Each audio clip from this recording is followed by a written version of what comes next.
Silakan Pak. Baik, saya ulangi ya teman-teman. Alhamdulillahirrabbilalamin. Wassalatu wassalamu ala asrofil anbiya'i wal mursalin wa ala alihi washabbihi ajma'in ba'du. Qala ta'ala fil Qur'anil Karim, a'udzubillahi minasyaitonir rajim. Bismillahirrahmanirrahim. Rabbi sodri wa yassir li amri wahlul 'uqdatam min lisani yafqahu qawli. Alhamdulillah, puji serta syukur kehadirat Allah Subhanahu wa taala yang telah memberikan kita nikmat sehingga kita masih bisa berkumpul teman-teman, bersilaturahmi dan juga menuntut ilmu di mata kuliah psikologi belajar. Mudah-mudahan apa yang nanti kita sampaikan bisa dicerna dan juga bisa diimplementasikan dalam kehidupan kita sehari-hari. Salawat yang kita aturkan kepada kehadiran kita baginda Nabi Muhammad SAW, kepada para keluarganya, para sahabatnya, dan kita selaku umatnya. Mudah-mudahan selalu istiqomah dalam menjalankan sunnah-sunnahnya hingga yaumil akhir nanti. Amin ya rabbal alamin. Yang saya hormati Ibu Sri Nurul Mila selaku dosen pengampu mata kuliah psikologi belajar, yang saya banggakan teman-teman semuanya. Oke, baik. Hari ini teman-teman kita akan membahas terkait teori belajar dalam perspektif psikologi continuous conditioning ya. Jadi insya Allah yang presentasi ada Dimas, ya, ada Lili, ada Salsabila Liana, ada Siva Salsabila, Ratu Bagi, dan saya sendiri Valdo Pradia. Oke teman-teman, saya di sini akan menjelaskan mengenai tokoh ya, tokoh materi tokoh terkait conditioning continuous ya. Jadi di sini ada Edwin Ray Guthrie ya, dari tahun 1886 sampai 1959. Jadi dia adalah seorang profesor ya, seorang profesor psikologi di Universitas Washington mulai dari tahun 1914 sampai dengan pensiun tahun 1956. Nah, Guthrie ini merupakan salah satu tokoh yang mencetuskan teori pembelajaran dengan mengusung nilai-nilai behavioristik ya, teman-teman. Nah, gaya tulisannya diikuti, terus juga penuh humor dan menggunakan menggunakan kisah untuk menunjukkan contoh ide-idenya gitu. Jadi Guthrie ini merupakan salah satu tokoh yang mencetuskan teori pembelajaran dengan mengusung nilai-nilai behavioristik. Adapun teori yang diciptakan oleh Edwin Ray Guthrie ini dalam pembelajarannya itu continuous conditioning gitu ya.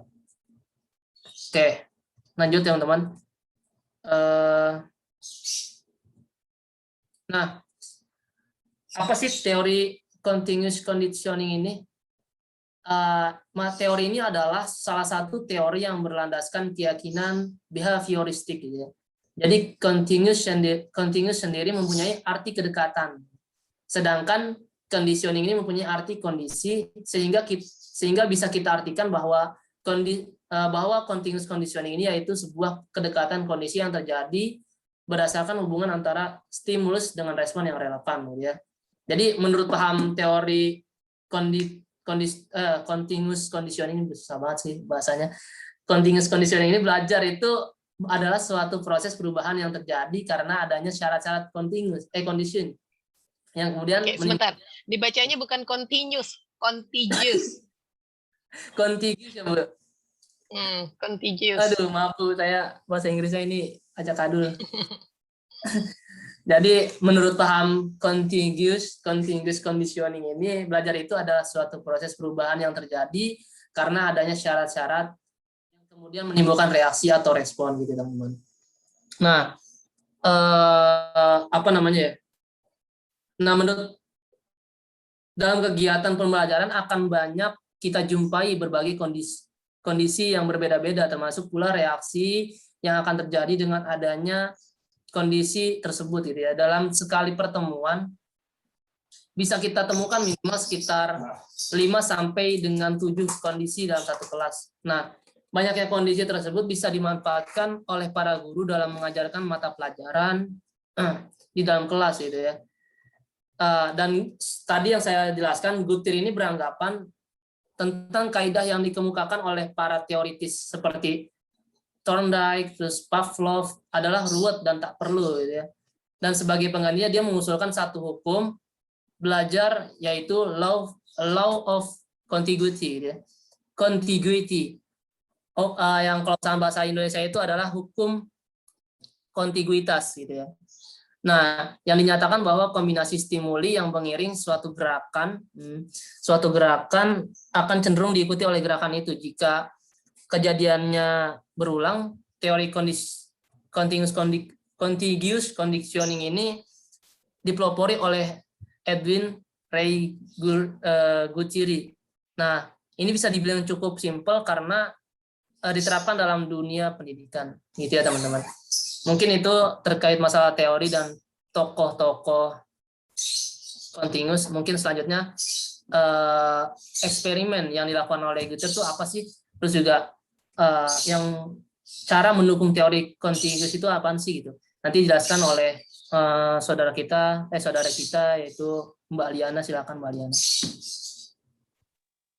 Baik, selanjutnya yaitu eksperimen yang dilakukan oleh Guthrie untuk mendukung teori kontiguitas ini, yaitu eksperimennya adalah dengan percobaannya yaitu dengan seekor kucing yang dimasukkan ke dalam sebuah kotak.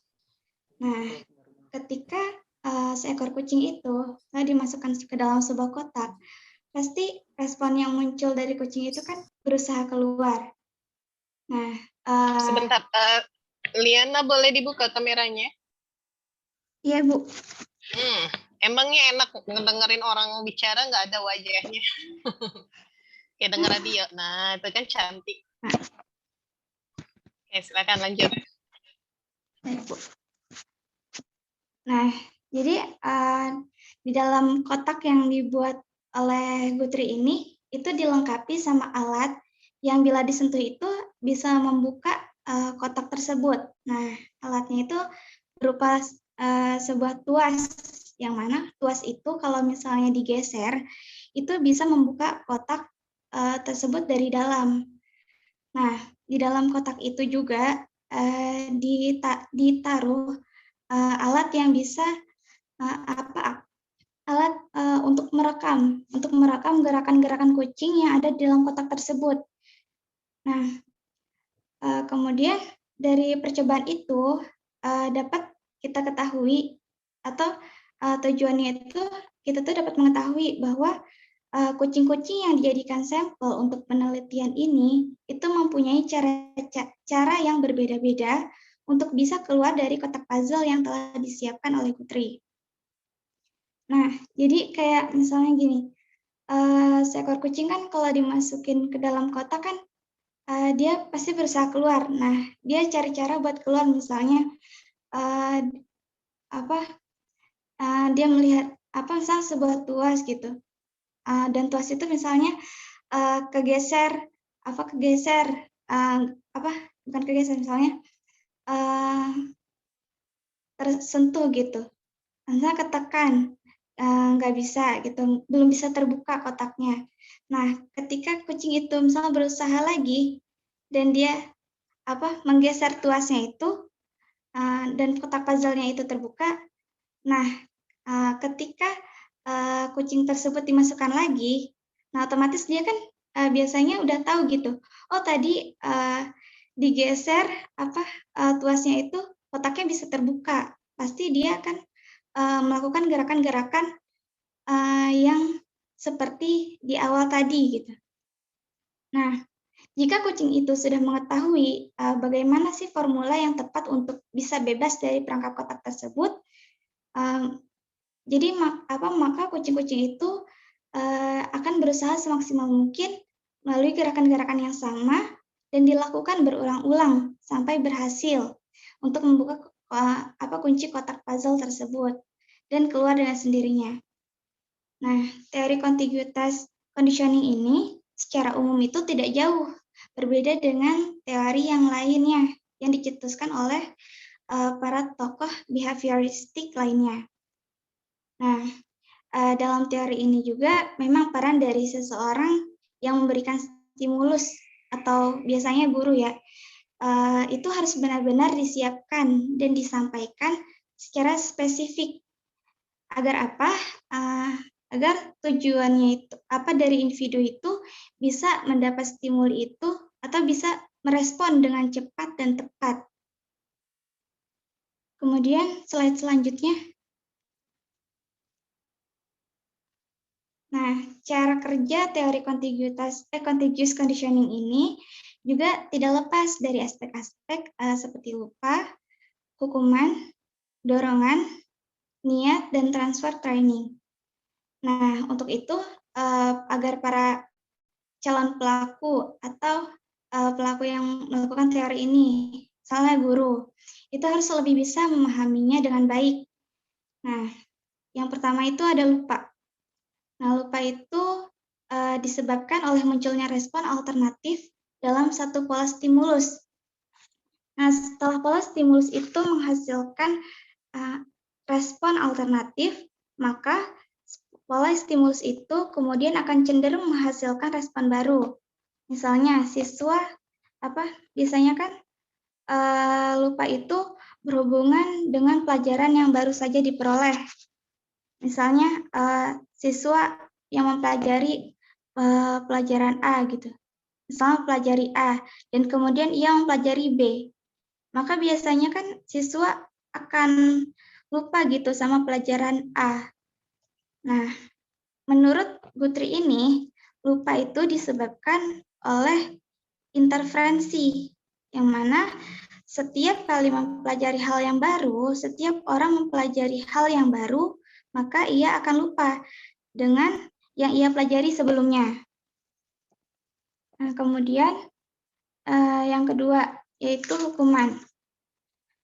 Jadi menurut Guthrie ini efektivitas punishment itu ditentukan oleh apa penyebab tindakan yang dilakukan oleh organisme atau orang yang dihukum itu.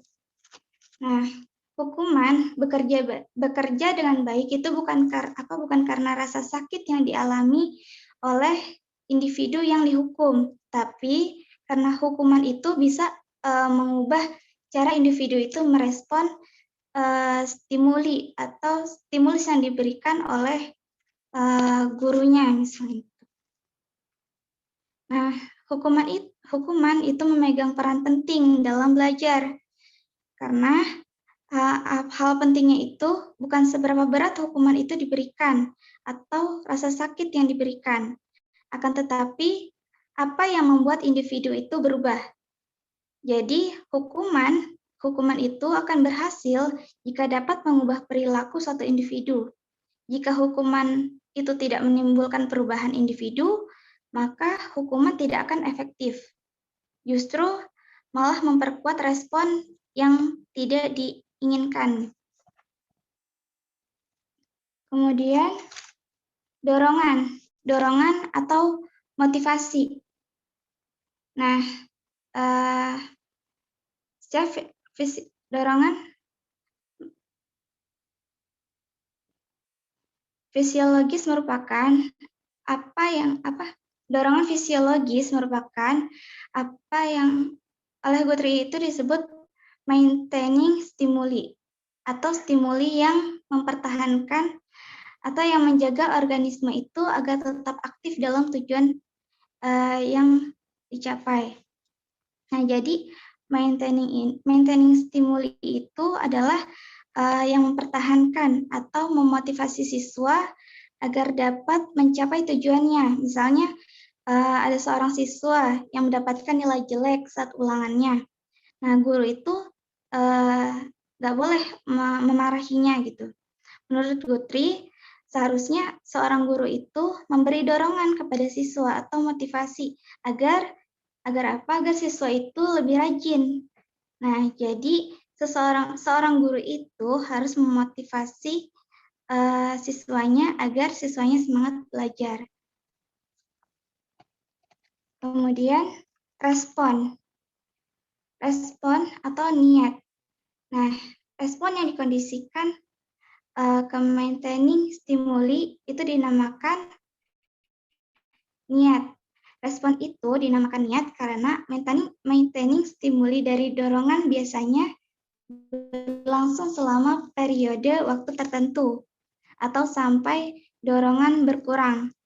Nah, di sini digambarkan ketika seseorang siswa itu sudah paham dengan materinya, maka guru akan langsung memberikan soal kan biasanya, dan muridnya itu akan mengerjakan perintah yang diberikan oleh gurunya gitu, ngerjain soalnya. Nah, akan tetapi jika seorang anak itu belum paham, maka ia akan mengacungkan tangan dan bertanya kepada gurunya tentang materi yang belum dipahaminya. Jadi, perilaku yang muncul dari maintaining stimuli inilah yang tampak diniatkan. Jadi, niat ini adalah perilaku yang ditunjukkan oleh siswa. Kemudian, yang terakhir, transfer training. Nah, transfer training itu kayak gini. Misalnya, jika kita ingin mendapatkan manfaat dari pelajaran atau studi kita, itu kita kan biasanya kita itu harus berlatih dalam situasi yang persis sama atau dalam kursi yang sama yang nantinya kita akan diuji. Misalnya ketika kita mau presentasi misalnya di Zoom gitu. Nah, kita itu harus latihannya itu di depan Zoom juga. Gitu. Beda halnya kalau misalnya kita belajar di kamar, nah, terus kita nanti presentasi di Zoom gitu. Otomatis kan biasanya, bukan otomatis, maksudnya biasanya itu kurang gimana ya, kurang beda gitu respon yang ditunjukkan ketika belajar di kamar itu. Belajarnya semangat gitu, soalnya lancar-lancar aja, tapi beda kalau belajar di Zoom gitu. Jadi menurut Gutri ini transfer training ini sebenarnya menurut Gutri itu kurang terlalu berharap sama transfer training ini, karena pada dasarnya seseorang itu menunjukkan respon yang sesuai dengan stimuli jika pada kondisi yang sama. Baik, selanjutnya. Silahkan. Oke, terima kasih Mbak Liana yang udah menjelaskan tadi terkait teman-teman terkait aspek-aspek dan juga terkait eksperimen ya. Ini udah jelaskan secara spesifik. Oke, selanjutnya mungkin akan dilanjutkan oleh Mbak Siva ya terkait 3 metode yang mengubah tingkah laku. Untuk Mbak Siva dipersilahkan. Oke, terima kasih moderator atas waktunya. Nah, baik, selanjutnya saya akan menjelaskan tentang 3 metode untuk mengubah tingkah laku menurut Guthrie. Nah, dalam menerapkan teori continuous conditioning akan menjumpai kebiasaan-kebiasaan yang terjadi di lapangan. Ada kebiasaan yang sesuai, namun ada juga kebiasaan yang tidak sesuai. Nah, apabila kebiasaan tersebut sudah sesuai, maka bisa dilanjutkan. Berbeda ketika menemui kebiasaan yang tidak sesuai, maka kebiasaan itu harus diputus dan diperbaiki. Nah, menurut Guthrie ini ada 3 metode. Yang pertama ada metode ambang atau threshold ambang, yaitu metode mencari petunjuk yang memicu kebiasaan buruk dan melakukan respon lain saat petunjuk itu muncul. Nah, contohnya itu ada siswa, biasanya kalau yang duduk di paling belakang itu suka berisik atau ramai. Nah, caranya itu untuk menghentikan kebiasaan siswa ramai tersebut, guru dapat mengubah tempat duduk atau memindahkan tempat duduk yang tadinya siswa itu di belakang dipindahkan ke depan. Lalu yang kedua yaitu metode kelelahan. Nah, hubungan antara stimulus dengan reaksi yang buruk itu dibiarkan saja sampai pelakunya bosan. Jadi contohnya kayak seorang siswa yang suka membuat catatan kecil untuk menyontek. Nah, maka untuk menghentikan perilaku buruk itu, seorang guru bisa menyuruh siswa tersebut membuat catatan berlembar-lembar secara terus-menerus sampai si siswa itu bosan. Lalu yang ketiga ada metode reaksi berlawanan. Nah, metode ini menganggap manusia adalah suatu organisme yang selalu mereaksi kepada stimulus-stimulus tertentu. Nah, jika suatu reaksi terhadap stimulus tersebut telah menjadi kebiasaan, maka cara untuk mengubahnya adalah dengan cara menghubungkan stimulus dengan reaksi yang berlawanan dengan reaksi yang hendak dihilangkan. Contohnya itu, misalnya seorang siswa yang merasa ketakutan kalau gurunya menuju untuk maju ke kelas untuk mengerjakan soal di papan tulis. Nah, cara si guru itu untuk menghilangkan rasa takut siswa tersebut, bisa menyuruh siswa maju terus-menerus agar siswa itu berubah menjadi percaya diri untuk maju ke depan kelas. Lalu slide selanjutnya.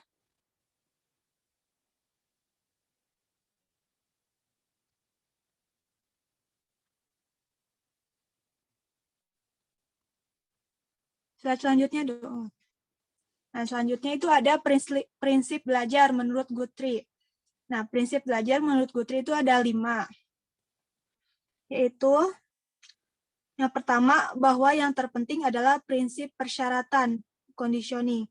Terus yang kedua adalah prinsip pengendalian persyaratan, yakni respon akan dikendalikan jika respon lain timbul dengan adanya stimulus respon asli. Lalu yang ketiga yaitu adanya persyaratan yang ditunda. Yang keempat yaitu the law of association atau hukum asosiasi. Nah, hukum asosiasi itu yaitu suatu kombinasi stimuli yang telah menyertai suatu gerakan. Cenderung menimbulkan gerakan apabila kombinasi stimuli itu muncul kembali. Maksudnya di sini, jika suatu dalam situasi tertentu, maka nantinya dalam situasi yang sama akan mengerjakan hal yang serupa lagi. Dalam psikologi, hukum utama asosiasi adalah kedekatan, pengulangan, perhatian, kesenangan, sakit, dan kesamaan.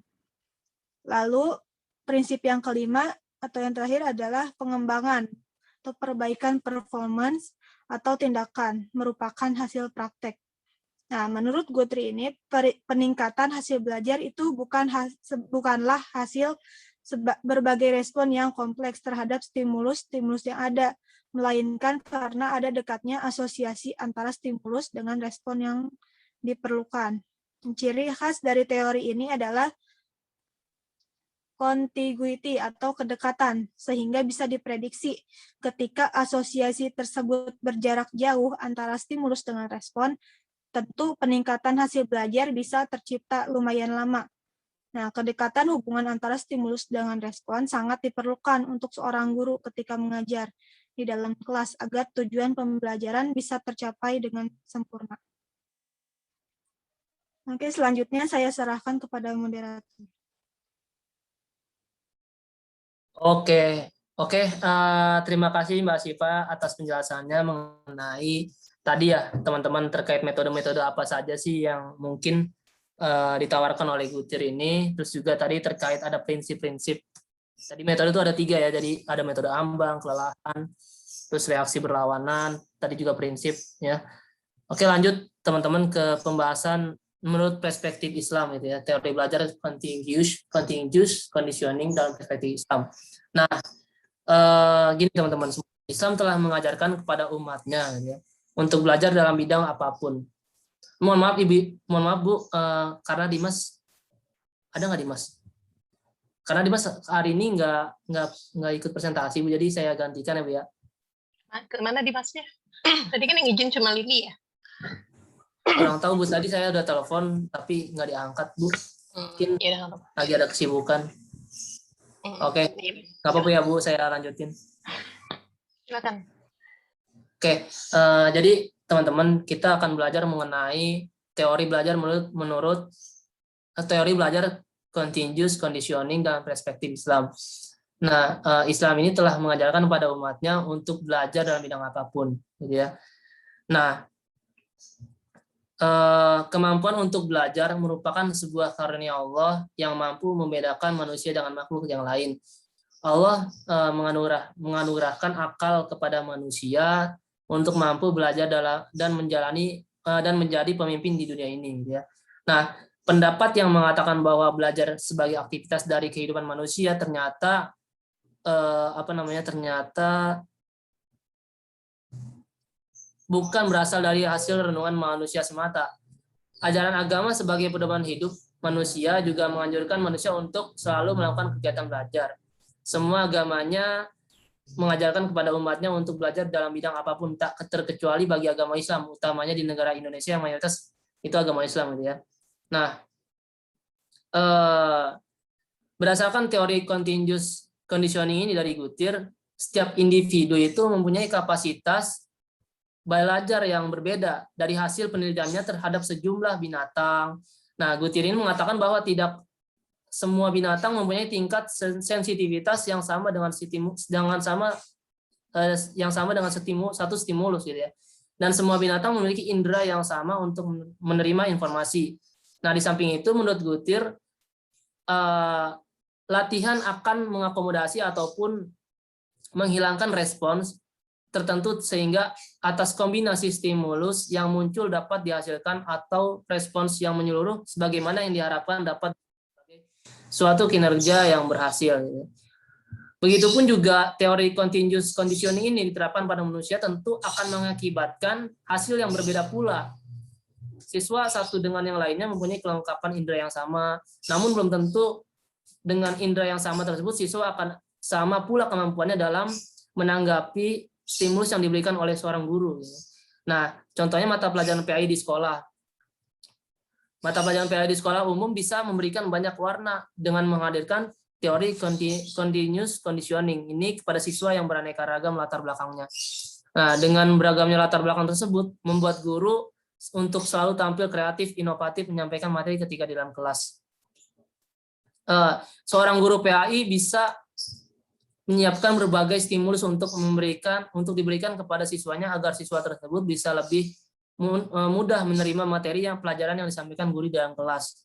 Semakin banyak stimulus yang disiapkan oleh seorang guru, maka semakin banyak pula respons yang akan diterima guru tersebut di dalam kelas. Selanjutnya dari respon-respon tersebut bisa dijadikan guru sebagai landasan dalam menyiapkan stimulus selanjutnya yang akan diterapkan kepada siswa yang berbeda dan angkatan yang berbeda. Secara tidak langsung seorang guru mempunyai tabungan stimulus-stimulus yang bisa diterapkan untuk masa yang akan datang.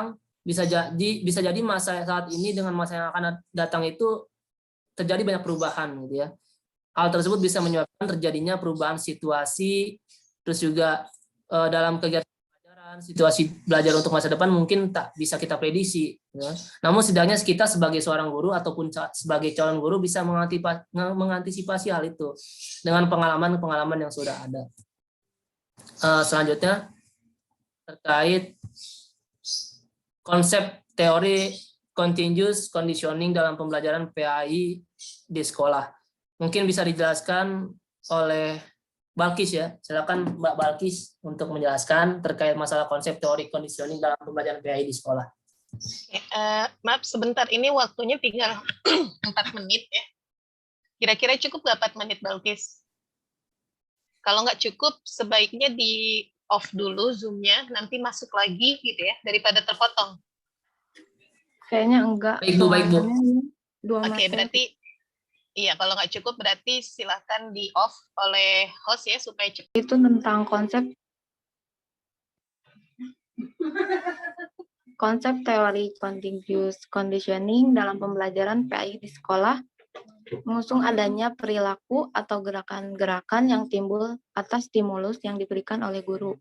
Semisal, dalam pembelajaran PAI di tingkat SMP, dapat kita contohkan pada materi praktek sholat yang dilaksanakan di masjid atau di musola sekolah.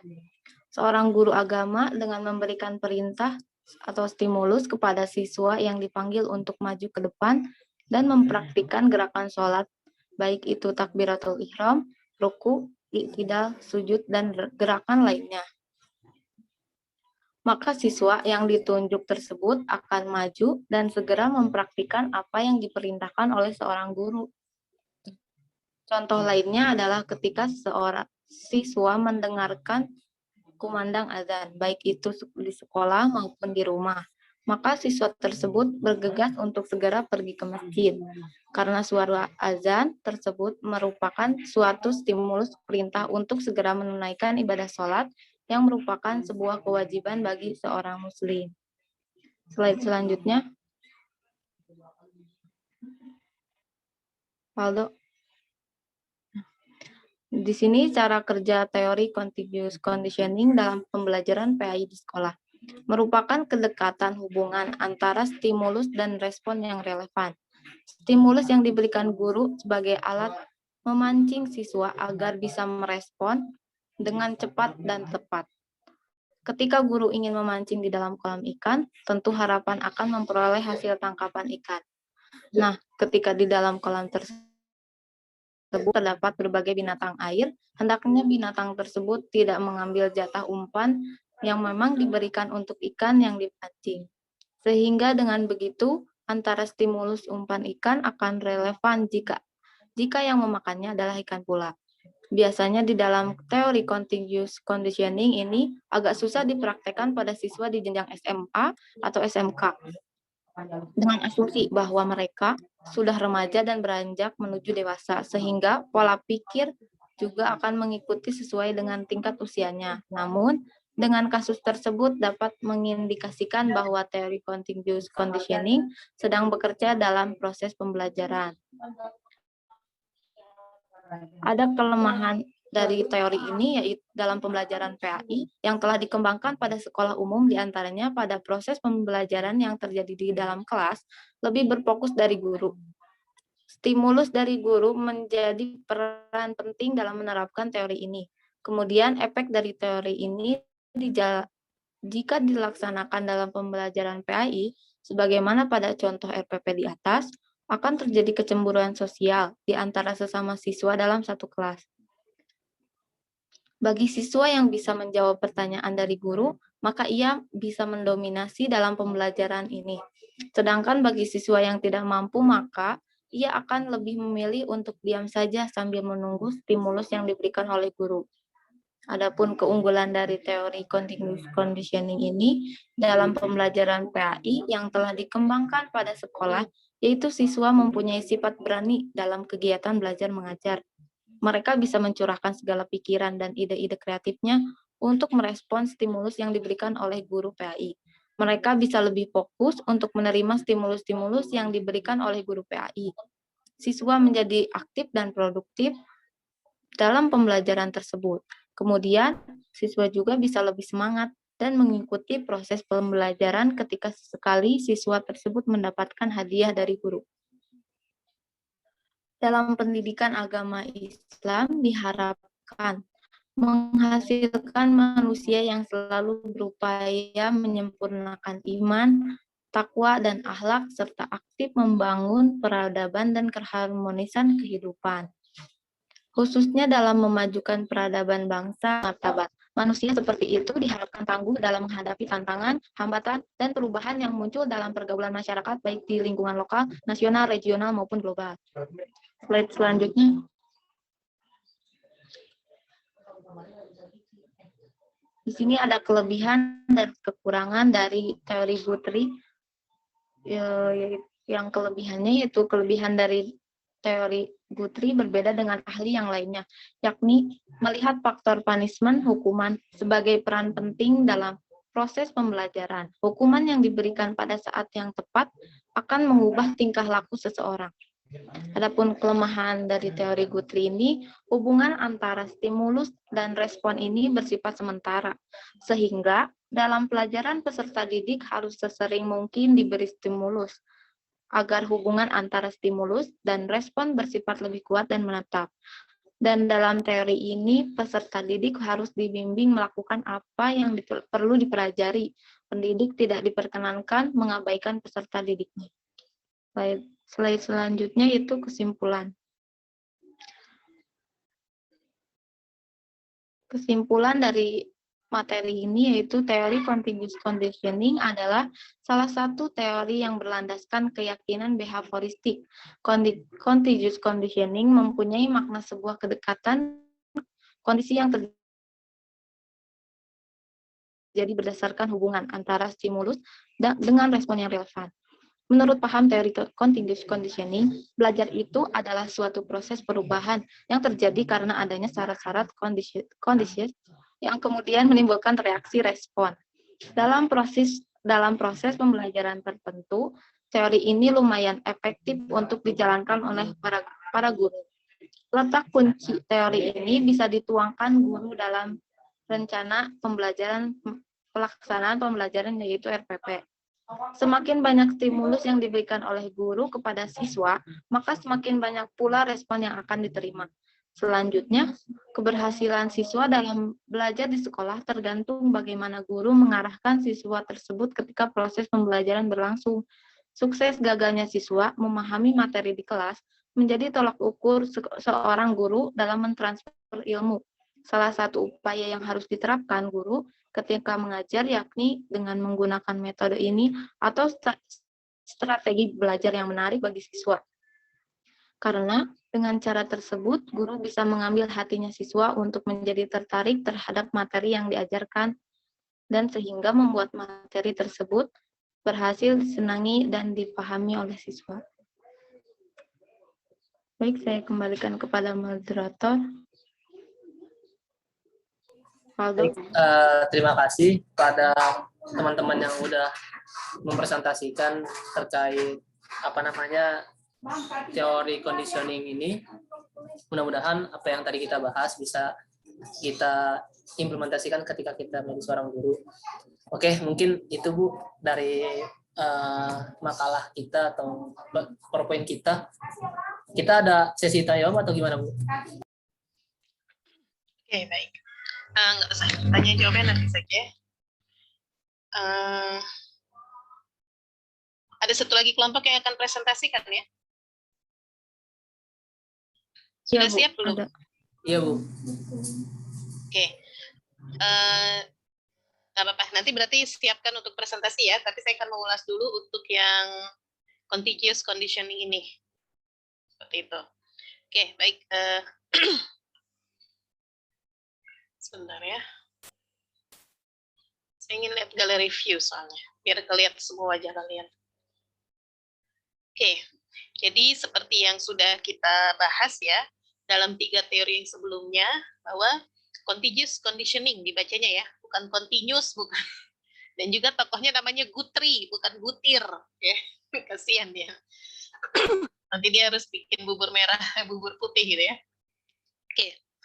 Konsep continuous conditioning itu sama ya, karena memang masih satu aliran dengan paham behaviorisme, ya, di mana mereka meyakini bahwa proses belajar, ya, yang ditandai dengan adanya perubahan perilaku, ya, itu tidak artinya dalam perubahan perilaku pada siswa, ya, tidak ada peran dari kognitif seperti itu. Artinya ketika siswa merubah perilaku bukan didasarkan pada kepemahaman siswa tersebut ya tentang kenapa dia harus merubah perilakunya. Seperti itu. Tapi di sini perubahan perilaku yang ada pada siswa merupakan respon terhadap stimulus yang diberikan oleh guru. Seperti itu. Dan dalam continuous conditioning seharusnya konsepnya menjadi lebih mudah. Kenapa? Karena continuous conditioning ini seperti penyempurnaan dari teori conditioning yang sebelumnya. Makanya kalau kalian lihat ya, dalam continuous conditioning berbicara juga tentang hukuman, ya, berbicara tentang motivasi, di mana itu adalah bagian dari operant conditioning. Ya, lalu dalam continuous conditioning itu nanti terdapat juga di dalamnya hal-hal yang sudah kita bahas pada koneksionisme ataupun pada classical conditioning. Ya, jadi di sini lebih mudah konsepnya. Hanya jika ingin kita mengambil kesimpulan ya secara sederhana dari teori continuous conditioning adalah konsepnya ya bahwa ketika kita ingin memunculkan kembali, ada tanda kembali ya, ketika kita ingin memunculkan kembali respon yang sama pada diri individu atau pada diri peserta didik, maka kita harus bisa memberikan stimulus yang sama. Seperti itu. Ya. Artinya gini, misalkan ada siswa ya, dia sangat kesulitan misalkan untuk berbicara di depan umum. Ya. Lalu oleh gurunya diberikan stimulus. Ya, stimulus itu bisa berupa pujian, ya. Artinya stimulus kan tidak mesti berupa material, gitu ya. Diberikan motivasi oleh gurunya, mungkin gurunya menceritakan suatu cerita apa, gitu ya. Katakanlah cerita A, sehingga cerita A ini menstimulus siswa untuk bisa berani, ya. Atau mungkin bukan pakai cerita. Memberikan hukuman misalnya, ya guru ini bikin peraturan. Kalau dia nggak maju ke kelas, ya dia nggak berbicara di depan kelas, nanti dia ada punishment-nya. Ya, misalkan punishment-nya A, seperti itu. Kemudian si siswa ini merespon ancaman hukuman tersebut dengan perilaku yang ingin dimunculkan, yaitu bisa berbicara di depan kelas. Ya, nah kemudian katakanlah sebulan kemudian, gitu ya, ketika guru ingin siswa ini melakukan hal yang sama, yaitu bisa berbicara di depan kelas seperti yang sebelumnya, maka guru ini harus memberikan stimulus yang persis sama seperti sebelumnya. Seperti itu. Itu adalah konsep dari continuous conditioning. Ya, artinya jika kita ingin mendapatkan respon yang sama pada peserta didik, maka kita harus bisa memberikan stimulus yang sama dengan sebelumnya. Cukup sederhana konsepnya, ya. Dan di situ ada 3 metode yang dipakai oleh Guthrie dalam merubah perilaku, ya kan? Yang pertama adalah metode kebosanan atau fatigue. Ya, artinya, contoh gini, ada siswa, misalkan ketika kalian sedang mengajar, siswa ini berbicara, ngobrol sama temennya. Maka dalam metode fatigue apa yang dilakukan? Ya, kita minta siswa ini untuk terus berbicara sampai jam mata pelajaran selesai. Gitu. Jadi dia kan ngobrol nih, bukan kita larang ngobrol, tapi justru kita suruh, ya udah kalau gitu silahkan lanjutkan bicara terus ya sampai jam mata pelajaran selesai. Nah itu namanya metode kebosanan. Atau misalkan ada siswa dia mencoret-coret tembok, dia nulis apa di tembok gitu ya, maka cara kita menghentikan perilaku dia mencoret tembok adalah kita minta dia untuk menulis hal yang sama sebanyak 1000 kali misalnya. Seperti itu. Maka nanti dia akan berhenti dengan sendirinya. Ya. Itu namanya metode fatigue atau metode kebosanan. Kemudian ada metode reaksi berlawanan. Ya. Reaksi berlawanan itu ketika ada siswa dia takut berbicara, maka stimulus yang kita berikan adalah kita paksa dia untuk terus berbicara. Gitu. Jadi misalkan ada orang takut sama kucing, maka bagaimana caranya supaya dia nggak takut lagi? Sering-sering kita deketin dia ke kucing, gitu. Sehingga nanti kemudian dia ngerasa, oh ternyata saya baik-baik saja tuh ada di dekat kucing, gitu. Oke. Tapi nggak semua hal bisa seperti ini kan? Ya, misalkan ada orang takut sama ular, deketin sama ular ya jangan gitu ya. Nanti dia digigit ular berbahaya gitu ya. Artinya kita lihat konteksnya, tidak bisa diaplikasikan bulat-bulat seperti itu. Oke, kemudian ada lagi di sini yang diangkat adalah metode ambang batas ya. Jadi kalau metode ambang batas itu kita melakukan perubahan perilaku secara bertahap. Ya, ini contohnya misalkan gini, ada orang mau berlatih, mau bisa ngangkat beban. Apa sih namanya kalau dalam gym itu ya? Dia ingin bisa mengangkat beban sekali angkat misalkan 20 kilo. Maka dalam proses pembelajarannya itu harus dilakukan secara bertahap. Nggak bisa baru sekali angkat barbel langsung yang 20 kilo itu nggak bisa. Ya, dimulai dari yang ringan dulu, dari yang 1 kilo, 5 kilo, udah sanggup nanti naik yang 10 sampai akhirnya bisa di yang 20 kilo. Nah, itu konsep dari metode ambang. Sebetulnya ada satu lagi ya, yaitu metode merubah lingkungan. Ya, metode perubahan lingkungan. Artinya contoh ada anak si A sama si B ya, dia ngobrol di kelas karena duduknya berdekatan. Gurunya lagi ngajar, dia asik ngobrol, mereka asik ngobrol berdua. Maka apa yang bisa kita lakukan supaya mereka berhenti mengobrol? Kita pindah tempat duduknya. antara si A dengan si B kita jauhkan tempat duduknya supaya mereka tidak bisa mengobrol lagi. Seperti itu. Itu namanya metode merubah lingkungan ya. Atau ketika misalkan siswa merasa bosan belajar di kelas, maka guru bisa merubah settingan kelasnya gitu.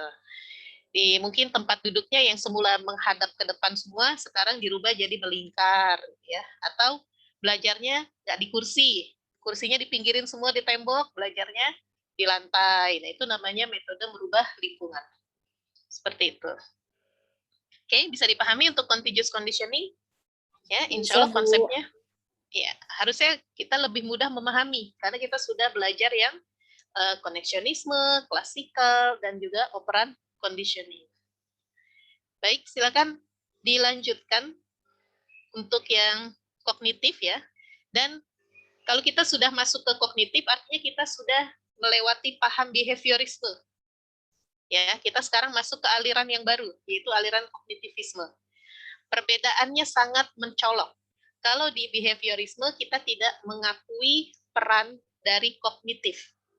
Ya, artinya ketika siswa mau merubah perilaku bukan karena dia sudah memahami kenapa dia harus merubah perilakunya. Ya, tetapi semata-mata perilaku itu semata-mata sebagai respon dari stimulus. Nah, kalau kognitif ini berbeda. Di sini yang ditekankan adalah bagaimana siswa itu bisa memahami informasi yang diberikan oleh guru, kemudian dari pemahamannya inilah dia bisa memutuskan untuk merubah perilakunya. Seperti itu. Ya, oke baik, silakan untuk kelompok selanjutnya. Nanti kalau memang sudah mau habis waktunya,